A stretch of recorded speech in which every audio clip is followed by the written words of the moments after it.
ভাবলাম যে একটা সমাজের জন্য কোনো একটা ভালো কাজ করব। ভাবলাম, আমরা সবাই মাঝে মাঝে ভাবি যে জীবনটা একটু ভালো করে ভালো কাজ করে কাটাতে হবে। এই জীবনে কী আর আছে? আমরা বলি মাঝে মাঝে, ধুর এই জীবনে কী আছে, সারা জীবনেই এর মধ্যে থেকে কী পেলাম, বলি মাঝে মাঝে মাঝে মাঝে মনে হয় যে না, আর হচ্ছে না, এবার একটু ভালো কাজ করা যাক, ভগবানের কাজ, সমাজের কাজ করা যাক। কিন্তু পারি না, নাপতেই পারি না। আবার পিছন থেকে কে যেন টেনে ধরে, ওই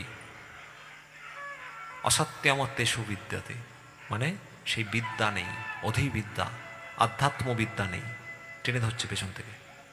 যদিও বা নামলাম কোনো একটি কাজে, কোনো একটি উদ্দেশ্যে, যখনই কোনো বিরোধ দেখলাম, কোনো মানুষের কটূক্তি দেখলাম, সঙ্গে সঙ্গে সেখান থেকে সরে গেলাম।